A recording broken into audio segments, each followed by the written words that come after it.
Paris, 20e arrondissement, quartier de Belleville. Ce marché est l'un des plus populaires et l'un des plus grands de la capitale. 1,5 km d'étal, haut en couleur. Ici se mêlent les promeneurs attirés par le bagou des marchands et les habitués du quartier en quête de bonnes affaires. Mais pas seulement. En civil, les policiers de la BAC du 20e surveillent les allées du marché. La spécialité de Tony, 38 ans, c'est la chasse au pickpocket. On est 4 en tout, et c'est le premier qui repère un potentiel voleur qui appellera le reste de l'équipe pour essayer de les surveiller et de les prendre en flag. C'est compliqué à faire, mais c'est vraiment bon quand on a réussi à concrétiser notre affaire. Chaque jour de marché, au moins une patrouille de la BAC est mobilisée. Belleville est la cible privilégiée des voleurs. À peine arrivés, ils ont levé mon snap. Il est là, et il bosse. Les hommes de la BAC ont repéré un pickpocket qu'ils ont déjà arrêté plusieurs fois auparavant. Cet homme est un spécialiste des vols à la tire. Ouais, je l'ai. Ouais, sac à dos bleu. Tony le prend en filature, mais l'opération est délicate. Il nous repère à chaque fois, donc il faut rester super éloigné. Soudain, putain, il est là, il est là. Seuls quelques mètres séparent le pickpocket du policier. Vas-y, rentre dans le camion, rentre dans le camion, rentre dans le camion, rentre dans le camion. Tony se cache. Il chouffe dans le camion. Il craint de s'être fait repérer par le pickpocket. Il traverse. Ouais, il traverse, il va aller acheter de la bière. L'homme s'éloigne du marché, direction un commerce pour faire des achats. Peut-être une diversion pour se faire oublier des policiers. Et voilà. Chien. Tony est sur les nerfs. Oui. Qu'est-ce qu'il y a? Mais au même moment, où ça? Un de ses collègues a vu un autre individu commettre un vol en flagrant délit. Il demande du renfort. Problème, le collègue se trouve à l'autre bout du marché, 1 km plus loin. Poussez-vous, c'est la police! La police! Pour Tony, la course va durer 3 longues minutes. Sur place, une foule s'est rassemblée. Le voleur, particulièrement agressif, est maîtrisé par le policier qui l'a bloqué au sol. Elle est comment? Tony cherche en priorité la victime. Madame? C'est vous. Qu'est-ce qu'on vous a dérobé, madame? Mon portefeuille. C'est ça qu'il avait pris et il l'a jeté par terre quand le collègue l'a interpellé.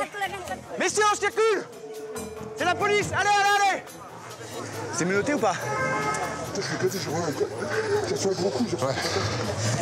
Le pickpocket s'en est pris au policier. Il est blessé. Allez! Voilà, tu bouges plus. Ouais, mais je pense bien. Allez, on circule, là, y a rien à voir! C'est un voleur! Allez! Tony cherche à disperser la foule. Il sait qu'ici, les rapports entre la population et la police sont parfois tendus. Une dame prend même la défense du voleur. Ici, respire un petit peu, monsieur. Vous voyez pas que mon collègue est blessé, il s'est pas laissé faire. Vous n'allez pas prendre parti pour lui quand même. Si, monsieur. Madame, vous n'allez pas défendre les voleurs, c'est incroyable ça. Demain, vous allez vous faire voler, madame. Assieds-le. On fait pas comme ça, on prend des leçons de morale, c'est un truc de malade. Allez, assis. Voilà, tu bouges plus. Il vole une dame, il sait pas faire. J'ai rien fait. Non, bah non. T'as rien fait, bah oui. J'ai rien fait. À l'écart, la victime accompagnée de sa fille explique la scène à un agent de police. C'est ce portefeuille que l'homme a tenté de voler. C'est la première fois que ça m'arrive une chose pareille. J'ai mis mon porte-monnaie dans le sac. En même temps qu'il a poussé, il a pris le porte-monnaie. Mais en même temps, il y a une monsieur là qui m'a dit qu'il a pris le monsieur, il a dit lâche que je t'ai à la main. Et il a jeté le porte-monnaie par terre. Et c'est là que j'ai ramassé le porte-monnaie. Le pickpocket est conduit au commissariat. Allez, file, je m'occupe du reste. Toujours sous le regard des badauds. C'est bon, le cinéma est terminé, vous pouvez rentrer chez vous.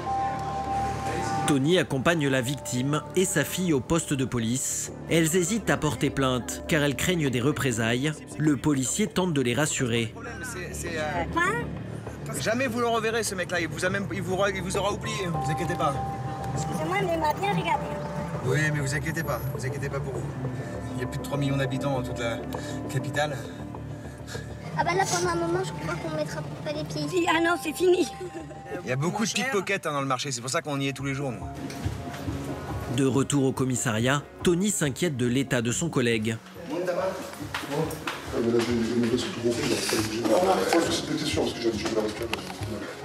D'après le policier, les coups infligés ne viendraient pas seulement du pickpocket. Il a appelé la foule et à Belleville, c'est comme ça, quoi.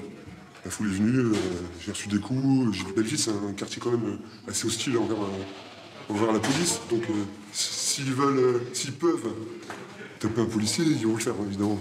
En plus, j'étais esselé, donc bon, pour eux, c'est du pain béni.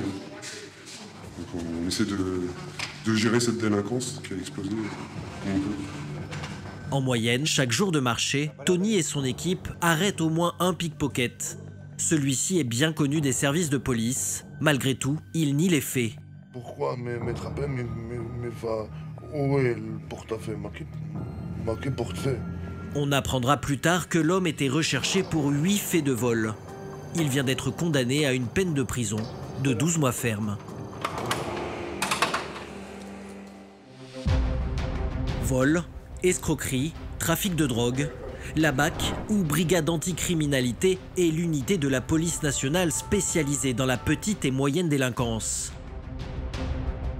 Armés, ces agents sont formés pour mener des interventions à haut risque. Rentre dedans.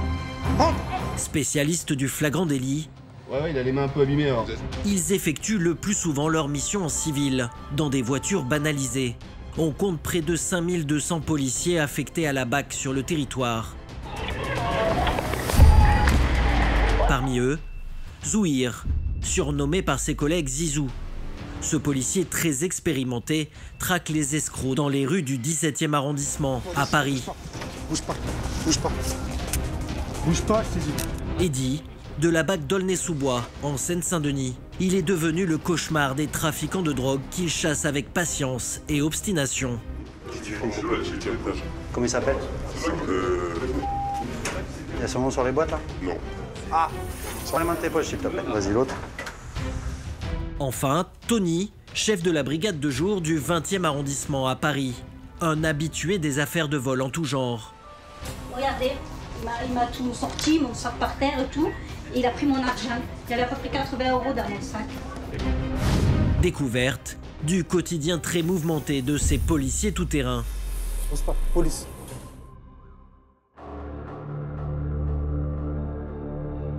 Au cœur de la Seine-Saint-Denis, la ville d'Aulnay-sous-Bois détient un triste record. Elle compte les points de deal les plus importants du 93. Eddy et ses 2 collègues sont policiers à la BAC de Seine-Saint-Denis. Chaque jour, ils sillonnent les quartiers les plus durs. Alors, ils sont équipés de tasers, de flashballs et de bombes anti-émeutes. On n'est pas des super-héros, on est des fonctionnaires de la police, il y en a 20 qui nous entourent. Bah, parfois on a besoin de ça d'armement collectif. Ils connaissent tous les points de vente d'Aulnay-sous-Bois et chaque jour, leur combat, c'est la chasse aux dealers. Là on passe à un endroit où avant il y avait un point de deal. Il y avait environ 80 bonbonnes de cocaïne.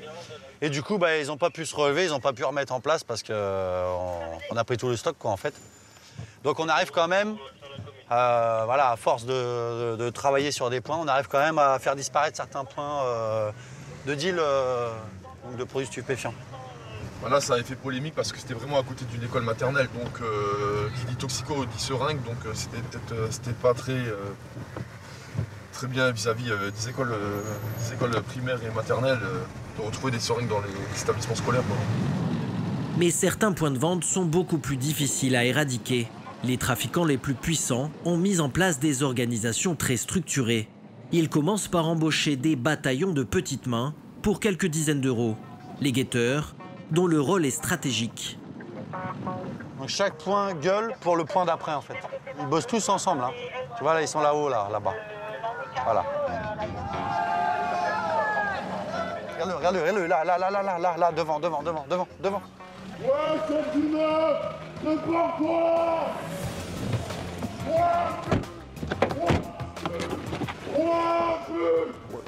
Ils hurlent à l'entrée des cités pour avertir les dealers qui foncent se cacher, mettre leurs marchandises à l'abri et ainsi contrer les descentes de police.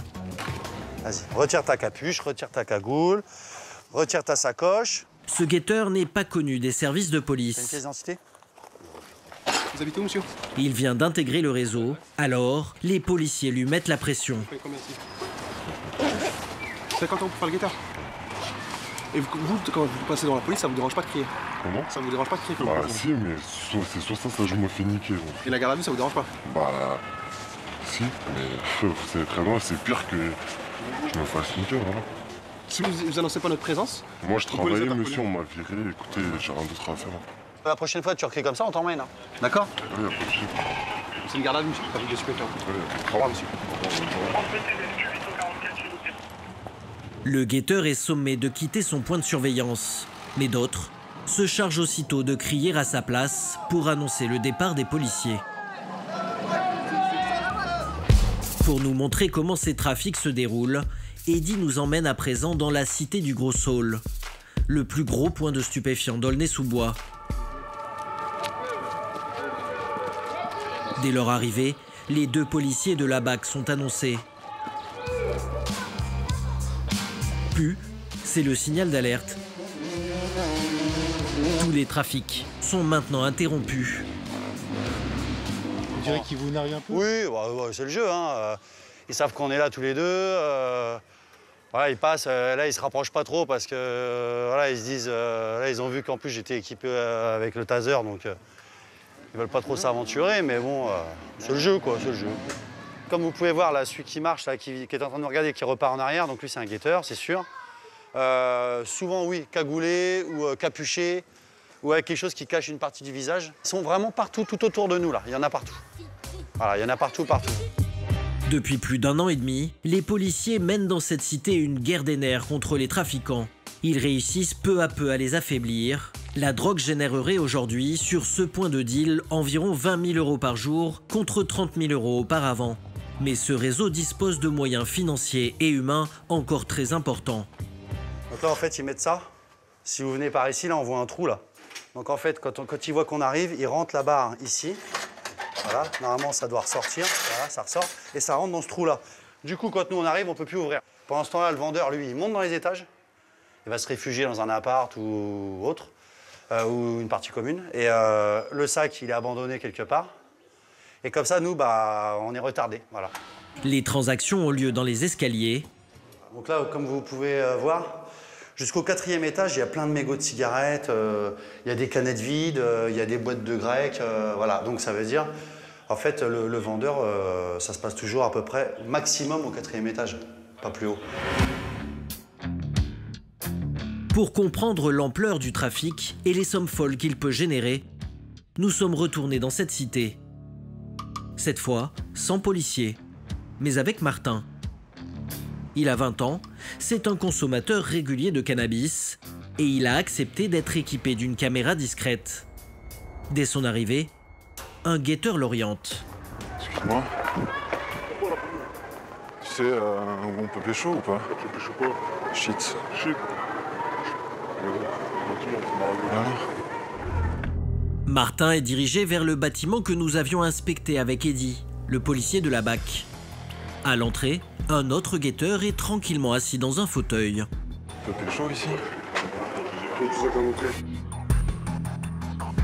Et dans le hall, un petit guichet accueille les acheteurs. C'est le point de passage incontournable pour accéder aux dealers. Un 10 balles? 10 balles.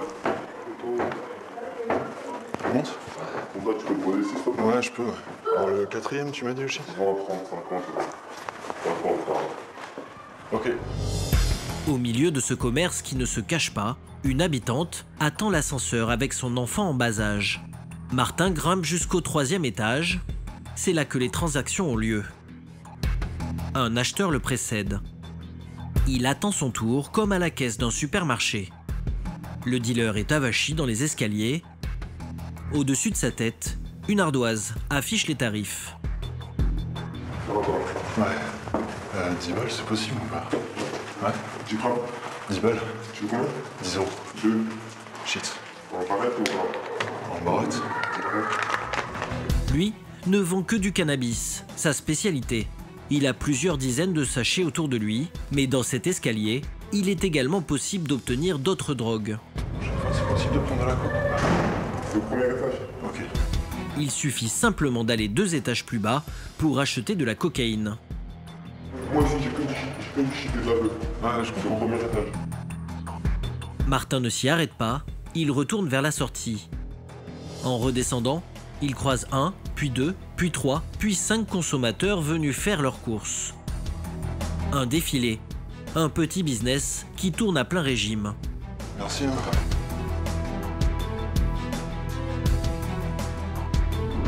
Ce point de deal est dans le collimateur des autorités. Et après des semaines de harcèlement, cette fois, les policiers ont décidé de frapper fort. Paris, commissariat du 17e. Il est 9 h du matin. Zouhir, 37 ans, prend son service. Ici, tout le monde le surnomme Zizou. Il est policier à la BAC depuis 10 ans. Avec Yann, son équipier, il traque les délinquants qui sévissent dans les rues de l'arrondissement. Une voiture banalisée et des habits de ville pour mieux se fondre dans le décor. C'est en permanence le jeu du chat et de la souris avec les voyous du quartier. Des voyous de plus en plus inventifs. Ce matin-là, c'est un appel radio qui va les mettre en alerte.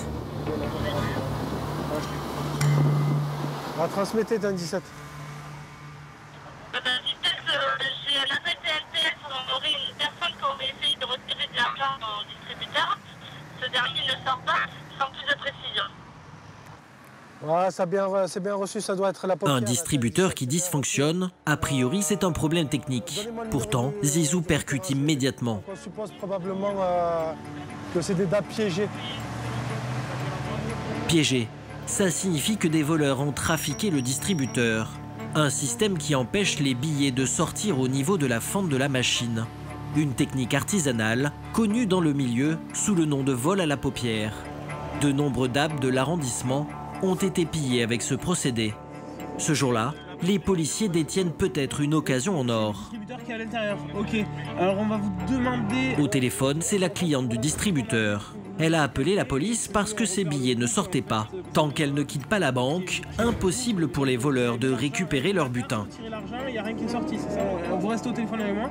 Et dès qu'on va arriver, dès qu'on aura le distributeur à vue, vous sortirez normalement comme si de rien n'était et vous mettrez à l'écart un peu plus loin. D'accord ? Zizou et ses collègues vont tendre un piège aux voleurs. JP, je te dis que tu pourras bouger. Les hommes de la BAC mettent rapidement en place une surveillance discrète autour de la banque.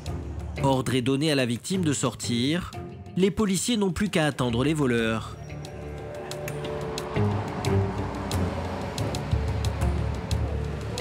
Une dizaine de minutes plus tard, Zizou repère cet homme en blouson en cuir. J'ai un mec. Probablement j'ai un mec, je suis pas sûr.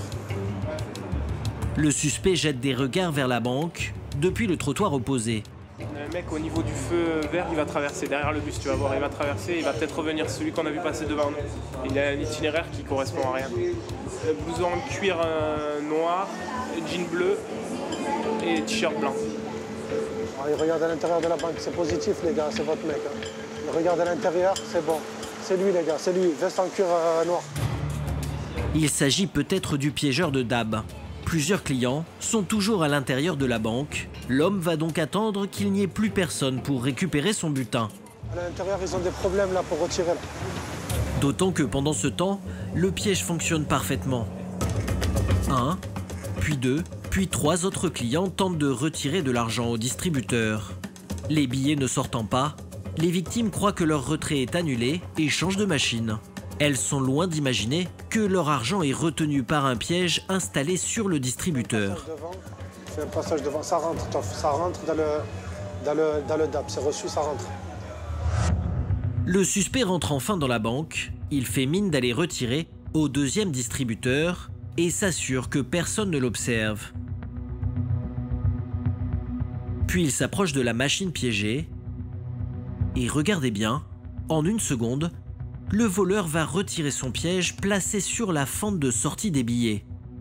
Le malfaiteur prend l'argent, puis replace tranquillement son piège sur le distributeur avant de ressortir de la banque le portefeuille bien garni. Je crois qu'il a mis l'argent dans le portefeuille. L'homme vient de commettre son vol sous les yeux de la BAC. Zizou va pouvoir l'interpeller. Mais l'opération va prendre une tournure imprévue. Il a récupéré l'argent là, mais la baguette, on suppose qu'elle est toujours en place parce qu'il est toujours là. Donc toujours en attente, il regarde à l'intérieur de la BNP. Le piège est toujours en place. À cet instant, la BAC a largement de quoi arrêter le piégeur de Dab. Mais Zizou cherche à arrêter d'éventuels complices et à stopper tout le réseau. Nous, ce qui nous intéresse, c'est ses collègues. Parce que généralement, avec toutes les équipes qu'on a faites et tout, généralement, ils travaillent tout le temps en groupe. Ils ont besoin de travailler en groupe pour se rassurer, je suppose. Justement, l'escroc semble engager la conversation avec un autre homme au t-shirt rose. La prise de contact, ça parle, mais à mon avis, il demande quelque chose, un renseignement probablement. Il va acheter une ceinture en fait. Fausse alerte, c'est un vendeur à la sauvette. Avec l'argent dérobé, le piégeur fait déjà des emplettes. Il ne se doute absolument pas de la présence des policiers. Il va même tranquillement s'installer au restaurant. Tout en mangeant, il a toujours l'œil sur l'agence. C'est joindre l'utile à l'agréable. La pause déjeuner est de courte durée. Attention, il bouge. Attention les gars, il se lève. Il va probablement aller vers le distributeur. Mais pour Zizou et son équipe, un événement inattendu vient perturber l'opération. Au même moment, à l'intérieur de la banque, un homme s'approche du distributeur et retire le piège. Le voici qui quitte la banque, la baguette à la main. Nos mecs se cassent. Les hommes de la BAC ne peuvent plus attendre, ils doivent l'interpeller. Ok, c'est reçu. Moi j'ai le mec Redskin là, je vais l'avoir à vue. Je l'ai toujours à vue là. Ah, vas-y, à l'angle, on va taper.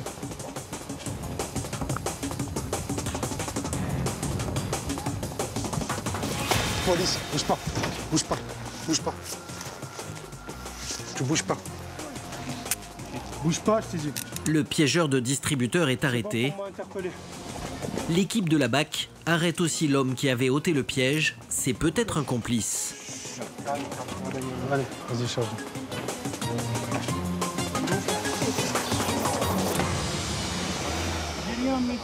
Tais-toi, tais-toi. Tu crois que tu vois pas depuis tout à l'heure ou quoi? Je n'ai rien compris. Ouais, tu veux nous la faire à l'envers. Tu veux nous mettre la banane de King Kong, c'est ça? Ouais, d'accord. Ouais, tu sais très bien pourquoi. L'homme fait l'étonner, mais arrivé au commissariat, son portefeuille va parler pour lui. Hé, tu te tais. Ça se voit que c'est des billets qui viennent juste de sortir du distributeur. Non, ça fait longtemps que je l'ai. Ouais, d'accord. 40. Dans ce portefeuille, 130 € en billets neufs. Mais il continue de nier. C'est quelqu'un hier soir qui m'a donné ça. Hé, arrête de nous prendre pour des cons. D'accord? Je ne prends pas pour lui. Hé, ça fait un petit moment qu'on est derrière vous, là. D'accord? D'accord? Donc ton petit manège, là, tes bobards, là, tu vas le raconter à quelqu'un d'autre, d'accord? Je sais pas, moi, je ne connais pas. Ouais, c'est ça, tu connais pas lui. Là, je ne les connais pas. T'inquiète, va. Jamais ma vie, j'aurais vu les messieurs là. Cette fois, le voleur dit vrai. Cet individu n'est pas son complice, mais un client un peu trop curieux. Il s'est trouvé au mauvais endroit, au mauvais moment. Il sera libéré quelques heures plus tard, après avoir remis ceci à la police. Voilà, c'est ça ce qu'on appelle la paupière, en fait. C'est une réglette qui est posée sur le dispositif de sortie de billets. Au moment où ils sortent, ils viennent se coller sur un scotch double face. Donc ces mecs-là vont récupérer cette réglette avec tous les billets collés juste derrière. Donc en l'espace de 10 minutes, ça a été 130 €, mais alors imaginez sur 2 ou 3 heures. Je vous laisse faire le calcul. C'est quoi ça, paupière? Poker? Une paupière. Poker, c'est des cartes du poker, non? C'est pas ça? Ah, je sais pas. Il joue les innocents, mais devant le juge, le voleur aura peut-être moins de succès. Pour son escroquerie, il risque 3 ans de prison ferme.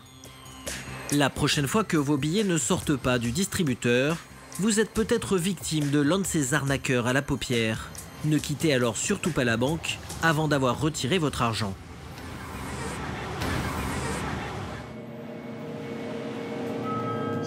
À l'autre bout de Paris, Tony, le chasseur de pickpocket, est aux aguets durant sa patrouille. Dans le 20e arrondissement, les voleurs frappent partout. même dans des endroits qu'on ne soupçonnerait pas. Cette fois, c'est même une maison de retraite du quartier qui a été la cible d'un vol. Je pense que c'est là. Bonjour. La victime, c'est cette femme, une employée du club du 3e âge. J'ai vu un jeune qui a tapé à la vitre, j'ai pas répondu. Alors il a dû faire le tour, il est rentré par, il a suivi quelqu'un là, quelqu'un qui a ouvert, il est rentré derrière, et il est passé par là. Personne n'a rien vu. Regardez, il m'a tout sorti, mon sac par terre et tout, et il a pris mon argent. Il avait à peu près 80 € dans mon sac. Et quoi, ça s'est passé il y a combien de temps? Là, il n'y a pas longtemps, il y a maintenant 20 minutes. 20 minutes. L'homme a profité du calme de la maison de retraite pour se faufiler discrètement à l'intérieur et commettre son vol. Ce n'est pas la première fois qu'il rôderait autour de l'établissement. Une fois, il est rentré dans le club, il est monté dans la pièce là-haut, je l'ai fait descendre, il m'a dit non, je reste parce que je veux regarder qu'est-ce qui se passe dans votre club. Alors je lui ai dit non, vous n'avez pas le droit, c'est pour les personnes âgées. Alors je l'ai fait sortir mais avec insistance, et c'est le même. Les agents de la BAC vont faire des rondes dans le secteur. Le vol a eu lieu il y a presque une demi-heure maintenant. Les chances de retrouver le coupable s'amenuisent. Ça vous dit rien comme ça, un petit, un peu légèrement trapu? Soudain, Tony a une intuition. Oui, il y a un jeune du secteur qu'on a déjà fait. Il faisait énormément de filoches derrière les grands-mères qui sortaient de la poste, qui retiraient leur retraite en une seule fois. Et il les agressait. Et en plus, il habite juste derrière la maison de retraite, en fait. L'homme auquel pense Tony a pour habitude de s'attaquer aux personnes âgées, beaucoup plus vulnérables. Le policier décide de retourner au commissariat. Il a une idée derrière la tête. Je vais faire un album photo, c'est-à-dire je vais prendre plusieurs individus et je vais mettre l'individu que j'ai ciblé dans les photos et retourner voir la victime pour lui représenter. Et on verra bien si mon intuition est bonne. Je veux cette photo et je veux en trouver 5 autres pour pouvoir faire ma planche. Il y en a plusieurs. Voilà, c'est lui, 1m71. Voilà, c'est ça. Si je te prends, la face, c'est la... Voilà, ouais, ce serait bien, ouais, c'est parfait ça. Tony ne perd pas une minute. Et quand c'est une victime qui est agressée par un individu, et c'est très soudain, et, il faut aller très vite pour qu'elle ne perde pas le visage qu'elle a en tête. Muni de sa planche photographique, il retourne aussitôt voir la victime. Elle est toujours là, la dame? Oui. Ah, je voulais vous montrer des photos. D'accord, oui. Parce que moi, j'ai eu une idée sur un individu qui traîne dans le secteur. Et vous allez me dire s'il y a quelque chose qui peut vous parler. Celui-là. L'intuition de Tony était la bonne. La victime reconnaît aussitôt l'homme. C'est du 100%. Ah, c'est lui. C'est lui? C'est lui. C'est ce qu'on avait ciblé. C'est ce que j'avais ciblé. Oui, oui. La femme est rassurée. C'est lui. Ah, c'est lui. Ouais. Comment vous sentez, madame? Soulagée. Soulagée. Mais un peu peur qu'il revienne pour m'annoncer, étant donné que je l'ai reconnu. Eh ben, on va essayer de le rattraper et de récupérer votre argent. D'accord? Je vous tiens au courant. L'argent dérobé importe peu à la victime. Merci beaucoup.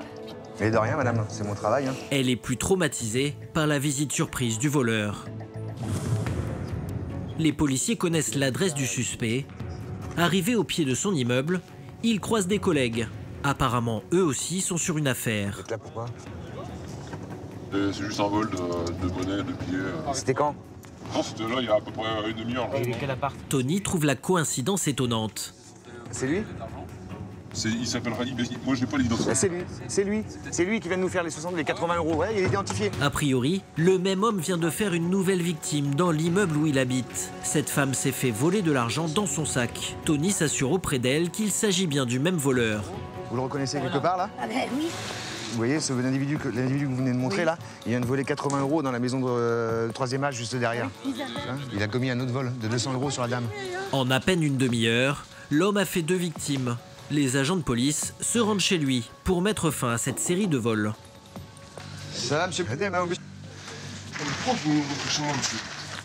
Parce qu'il y a eu une petite bêtise de fait. Sur la vie de ma mère que j'ai rien fait. Quelle bêtise vous parlez? J'ai rien fait du tout.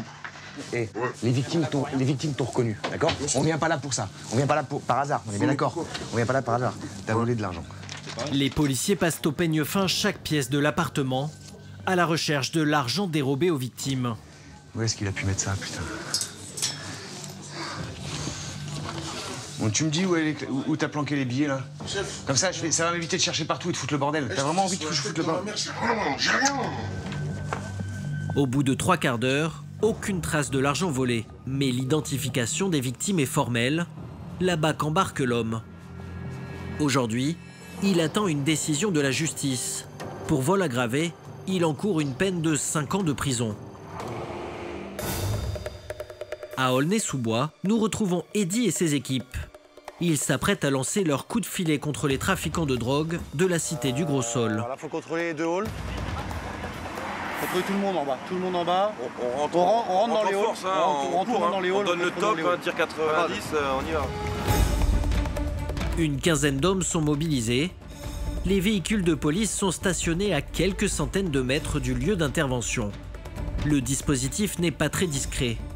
Sur place, Eddy a des indicateurs. Des personnes mêlées au trafic qui collaborent avec les policiers. L'un d'entre eux, un guetteur, informe Eddy que les policiers ont déjà été repérés. Ça fait 3-4 minutes qu'on est là et déjà, apparemment, dans les cités, ils s'envoient des textos en disant qu'il y a plein de voitures de police à cet endroit-là, qu'on s'apprête à taper une cité. Voilà. Donc, pour vous dire que ça va super vite, quoi, les infos. C'est bon, les gars ? Bizarrement, ça n'a pas l'air de déranger Eddy. En fait, se faire repérer par les guetteurs, c'est précisément ce que recherchaient les policiers. Car vous allez le voir, pour piéger les dealers, ils ont échafaudé un plan. C'est bon, on rentre sur la voie pompier. C'est bon, top pour tout le monde, c'est parti. Vas-y, vas-y. Ouais, top intervention, top intervention, top intervention. Eddy tente une approche en marchant. Mais les guetteurs le connaissent. Ils annoncent immédiatement sa présence. Une douzaine d'individus est interpellée. Ils sont conduits dans les halls d'immeubles pour être contrôlés. Ah, sur toi. Toi, t'habites où, toi? Et qu'est-ce que tu fais ici, là? Qu'est-ce que tu fais ici? Comment il s'appelle? Il y a son nom sur les boîtes, là? Non. Ah! Non, c'est un autre nom. Il habite, c'est sa... Comment dire? Sa belle-sœur. Si je monte, il te connaît? Non. C'est du sûr. Ouais. Si je monte, je vais le voir, il te connaît. Ouais, il me connaît. Donc ça veut dire que tu mens pas? Non, je mens pas. Sors les mains de tes poches, s'il te plaît. Vas-y, l'autre. C'est bon, vas-y, remets tes chaussures. Il y a des choses qui ont été trouvées? Pour l'instant, non. Non, rien du tout. Non. Alors, on va juste faire les fichiers, voir si quelqu'un est recherché, mais a priori, ça devrait pas mettre longtemps. Ta date de naissance? Je suis 97. Ouais, 97. C'est bon, vous y allez, les gars? Tout le monde dehors? Si, monsieur. Bonne journée. Bon courage pour la suite. Eddy et ses collègues repartent tranquillement, comme si de rien n'était. Ce que les guetteurs et les dealers ne savent pas, c'est que 2 policiers sont restés dans l'immeuble. Dans la confusion, Julien et son partenaire se sont engouffrés dans les étages pour regagner un appartement inoccupé avec une vue imprenable sur la cité. Je compte 1, 2, 3 guetteurs. Le but de la manœuvre, interpeller les vendeurs cachés dans l'immeuble. Les policiers appellent cette technique le cheval de Troie et elle va fonctionner à merveille. Retour dans le 20e arrondissement à Paris. Ce commerce de quartier vient d'être la cible d'un vol à main armée. Il est 17 h lorsque 2 hommes cagoulés entrent dans le magasin. L'un est muni d'une arme, l'autre d'une bombe lacrymogène. Ils braquent avec violence les employés, puis se servent directement dans la caisse. Ils prennent un maximum de billets. Le braquage dure à peine 3 minutes. Une des employées est sous le choc. Elle s'évanouit. Les braqueurs ont pris la fuite. Tony et ses collègues de la BAC sont à leur trousse. Un des individus a été interpellé non loin des faits, des lieux, et le deuxième a pris la fuite et s'est réfugié dans un immeuble. Donc là, on se rend rapidement sur place pour essayer de le localiser et de l'interpeller. L'un des 2 braqueurs est toujours dans la nature. Pour être plus discret, Tony s'approche à pied de l'endroit où l'homme se serait caché. Ouais, donc là, on approche de l'immeuble. L'individu est planqué à l'intérieur, dans un appartement. Donc là, comme la situation est dangereuse pour les habitants, si l'individu est encore armé, donc là, je vais demander un minimum de discrétion au niveau de la caméra pour que je puisse intervenir sereinement. Nous décidons alors de filmer à l'aide d'une caméra cachée. L'homme armé se serait réfugié dans cette résidence, chez des particuliers. C'est sûr que c'est là? Dans un appartement. Il a eu le temps de redescendre? Non, on est derrière, on est 30 secondes derrière lui. Ouais, mais s'il menace avec une arme, ça n'a pas répondu. C'est ça le problème. Tony craint que le braqueur ne prenne en otage des habitants de l'immeuble. Les policiers décident de faire du porte-à-porte. Bonjour, c'est la police. Je peux venir regarder? Oui, venez regarder, mais vous êtes pas peur. Vous êtes toute seule dans l'appartement là? Il n'y a personne d'autre? Les policiers vérifient tout de même que l'homme n'est pas caché dans l'appartement. En haut? Vous avez entendu les portes là-haut? Non, il n'est pas remonté par la porte. Vous avez tapé les deux? Les policiers montent à l'étage. C'est alors qu'ils tombent nez à nez avec l'individu. Vous pouvez remonter s'il vous plaît? Merci. Vous venez d'où là? T'habites ici? Non, pas ici. Là, c'est 30. L'homme paraît suspect. T'es en sueur mon grand? Bon, allez, vas-y. La BAC pense qu'il s'agit du braqueur. T'es rentré où? Pas nous. Les policiers veulent savoir dans quel appartement il s'était retranché. Il sort de chez vous le monsieur? Eh, dites-le! Bah voilà! L'homme s'était réfugié dans cet appartement. Les habitants semblent paniqués. Est-ce que vous avez menacé? Où est-ce qu'il est allé? Là, il était resté dans les shots, là. Les policiers veulent à présent retrouver l'arme du braqueur. Il est resté que dans les toilettes, vous êtes sûr? Non, je suis sûr. J'ai regardé, y a rien. L'arme est introuvable. Tony s'assure qu'elle n'a pas été dissimulée par les habitants sous la contrainte du braqueur. Il pourrait très bien vous dire, si vous dites à la police que le flingue est là ou la cagoule, je reviens et je fais quelque chose. Je lui dis, il est rentré et les jeunes me courent derrière. Rentre dans les shots. 20 minutes après, quand j'ai vu que la police je dis rentre, tu sors, je n'ai pas de ça chez moi. L'homme a accueilli chez lui le braqueur en pensant le mettre à l'abri d'une bagarre. Quant à l'arme, je me demande si sur les ondes, ils n'ont pas dit qu'ils en avaient retrouvé une. D'autres policiers l'ont retrouvé sur le deuxième auteur du braquage, déjà interpellé. Nous, on a attrapé celui-là, c'est celui qui était détenteur de l'arme de poing et puis de la caisse qu'ils avaient embarquée. Quelle type d'arme? L'arme de poing. Elle est factice, ouais. Mais ça, vous le savez que quand vous l'avez dans les mains, quoi. Donc la petite adrénaline, quand on la voit tomber par terre. L'arme factice, la voici. Elle ressemble en tout point à une arme réelle. Je ne connais pas à faire la différence. À côté, le butin du vol. Il y en a pour combien? On n'a pas encore fait le calcul, mais à peu près 500 €. Les policiers ont toutes les preuves réunies. Les auteurs, l'arme et l'argent de la caisse. Quelques heures après le braquage, contre-coup inattendu. Ça va ou pas? Le principal braqueur ne se sent pas bien. Ça arrive souvent comme ça que vous dites à savoir comment... Oui, des fois, il y a autre chose aussi. Pourquoi? Le stress. L'effort a été violent aussi. Ça va pas? C'est un autre service de police judiciaire qui va prendre la suite de l'affaire. Qu'est-ce qu'il risque? C'est criminel après, après c'est le juge qui décide. C'est des peines à 2 chiffres. Un vol à main armée est passible d'une peine de 20 ans de prison. Qu'il ait été commis avec une arme factice ou réelle, la sanction est la même. Aujourd'hui, un braquage sur 2 est commis avec une réplique d'arme plus vraie que nature. Tony nous montre tout l'attirail qu'ils ont récupéré au cours de leurs dernières interventions. Ça, c'est un airsoft qui n'est pas à gaz. Ça, c'est un airsoft qui est à gaz. Ça, c'est un airsoft à gaz aussi. Et si je vous mets le mien à côté, vous allez voir que, comparé à celui-ci, il n'y a pas de grosse différence. On a l'impression vraiment d'avoir un arsenal prêt à commettre n'importe quel délit ou à être utilisé dans la police. Dans le 20e, la prolifération des armes factices est devenue un véritable fléau. À peine l'affaire bouclée, Tony repart. Il n'en a pas fini avec les voleurs de l'Est parisien. Dans le 17e arrondissement, nous retrouvons Zizou. Au fil du temps, les hommes de la BAC connaissent leur terrain d'action par cœur, au point d'identifier certains délinquants avant même qu'ils ne passent à l'action. Sur les ondes, un policier en patrouille signale à Zizou, un homme connu des services de police. La dernière fois sur l'affaire, sur la petite faiblesse, le mec qui a des personnes qui souffrent psychiquement. Donc voilà, là aujourd'hui il le suit, il l'a ramené dans un bar, ils sont attablés. L'homme en question est une vieille connaissance de Zizou. C'est son équipe qui l'a interpellé pour abus de faiblesse il y a quelques mois. Apparemment, il est sorti de prison. Oui. Et là, à mon avis, ça va retravailler encore.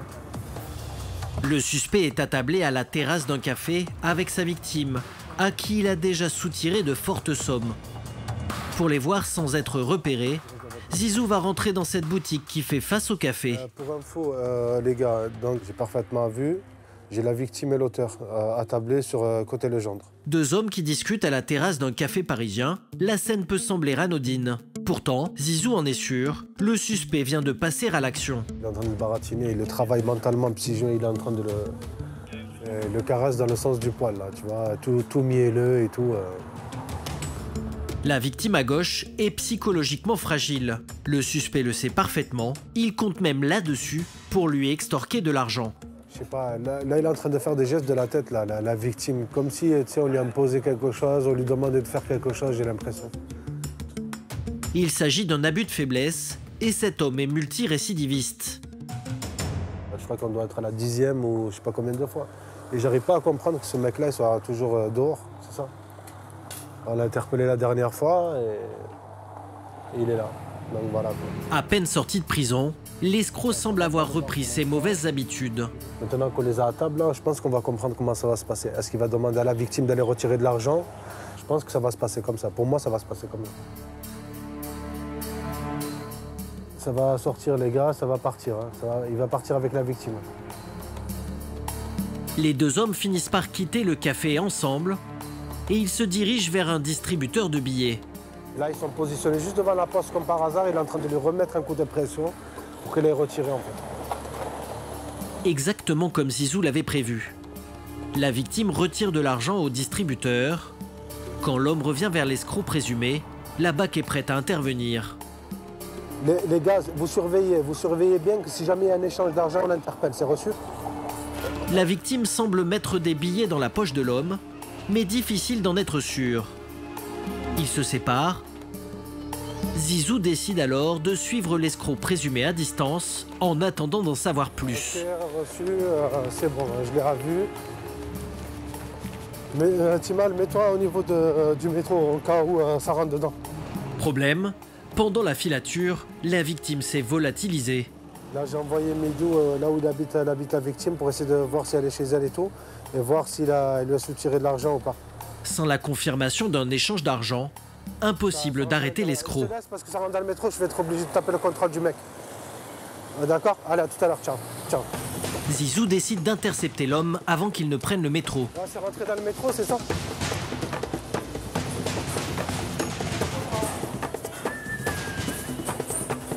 C'est police.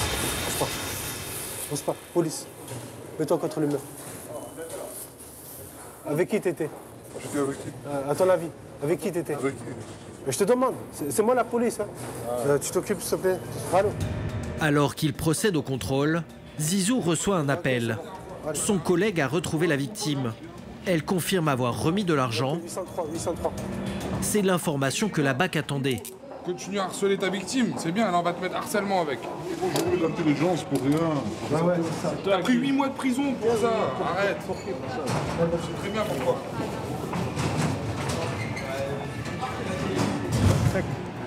C'est ça les 40 €? Sur l'escroc, les policiers retrouvent une partie de la somme extorquée. C'est l'argent qu'il a soutiré à la victime. Quelle victime? Ouais, tu le sais très bien, arrête de nous celle prendre pour qui t'as pris 8 mois de prison. L'homme est emmené au commissariat. Quelques minutes plus tard, sa victime se présente à son tour. Visiblement fragile et influençable, c'est une cible idéale pour le malfaiteur. Il m'a demandé un peu d'argent pour régulariser quelques papiers. Et j'ai dit que non. Et finalement, je lui ai donné 50 € maxi. Depuis qu'on se connaît, j'ai donné quand même une somme assez importante, autour de 30-40 000. 30-40 000 €? Oui. Il vous a jamais forcé? Non, il ne m'a jamais agressé physiquement.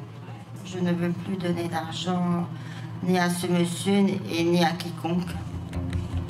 La victime est décidée à porter plainte. Le malfaiteur retournera en prison. Son souffre-douleur, quant à lui, ne sera plus harcelé, au moins pendant quelques mois. Retour dans la cité du Gros Saule, à Aulnay.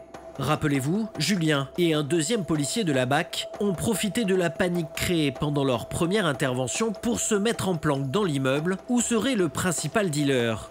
Ils attendent la reprise du trafic pour le repérer et le prendre en tenaille. Ils vont le poursuivre dans les escaliers alors qu'Eddy et son groupe feront barrage à l'entrée de l'immeuble.